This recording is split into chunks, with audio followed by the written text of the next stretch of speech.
Hello writer, and welcome back to my life. Writer Wednesday, the day where I give you my best tips and advice on the art and the business of writing and tell you how I do what I do as an indie author. You're gonna have to forgive my background today. My office space has been taken over by an audiobook editor, which I'm very excited about, so today you're just gonna see my bedroom. As per usual, we're answering a question from one of my $5 patrons on Patreon, and today's question comes to us from Hayley Marsden, who asks, can you talk about different types of conflict, like personal internal conflict, global external conflict, and how much you need to have of each one? What do you do with conflict? Thanks for the question, Hayley. So, with conflict being one of the most important parts of any story, there's obviously a lot to say on the subject. And the first thing to know, as alluded to in the question, is that it's definitely worth taking some extra time to think about the internal conflict, what's going on inside your character, and then the external conflict, in other words, what's going on in the world around them. Now, to me personally, as a writer, both types of conflict are interesting, but I think that it's also important to say up front that there are stories that can exist without one of these types of conflict. As I believe Sean Coyne brings up in the story grid, in the 007 books, there's not a lot of internal conflict. James Bond never wrestles with his inner demons or wonders if he's doing the right thing. And the same holds true in a lot of the, for example, Jack Reacher novels that I've read. There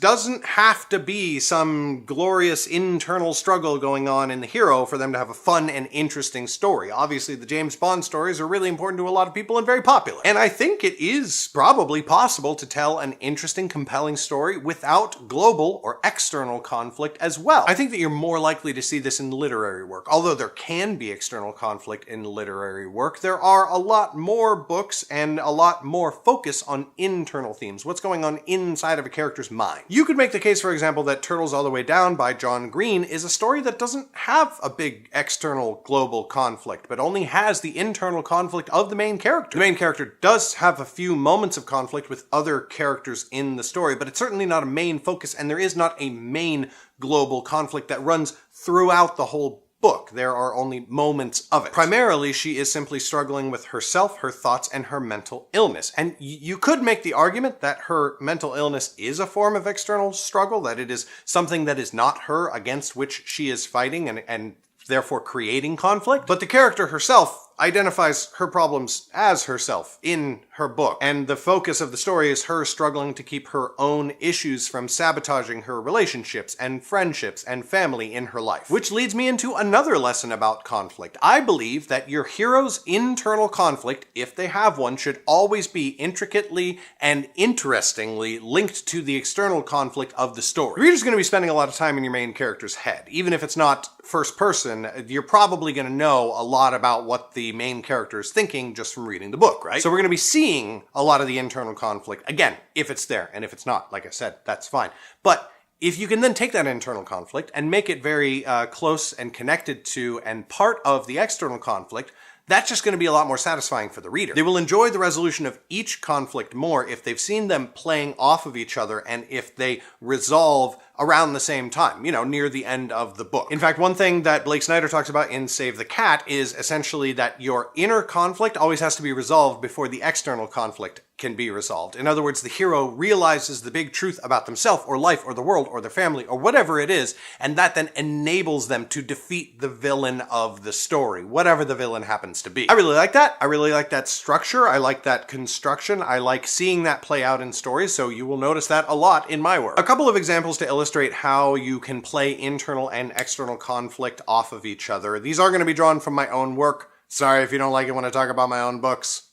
It's going to happen anyway. A big part of Lauren's internal conflict in the Nightblade epic is her struggle not to kill. She doesn't want to become violent and end people's lives because she sees that as a reflection of the person that her parents raised her to be. But in her external conflict, there's a lot of people who want to kill her.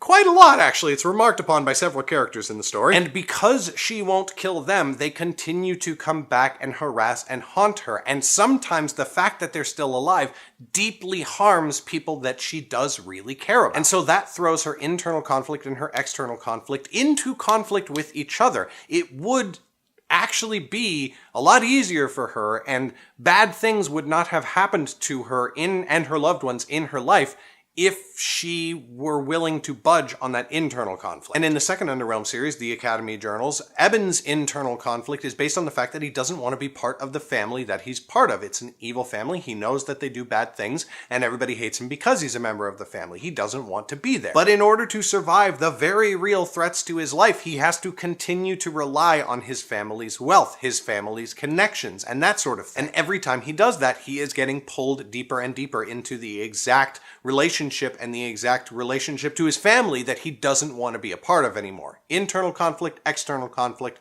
batting heads all the time in that story. Those are just a couple of examples, but I hope that illustrates how you can take your internal conflict and your external conflict, focus on whichever one pleases you more, also depending on your genre, and generally just create a much more interesting story that is satisfying on more than one level when it concludes for your reader. That's all I've got for that answer. Thank you so much to Hayley for your question. I hope that you and others found the answer helpful. A reminder to the rest of you that my $5 patrons on Patreon, like Hayley, are the only ones who can ask me questions to answer in these videos, and they get the answers 2 weeks ahead of everybody else. So if that sounds good to you, check out the Patreon link in the description below. Thank you so much for watching. Thank you to my patrons for their continued support, and I will see you next Wednesday. Bye!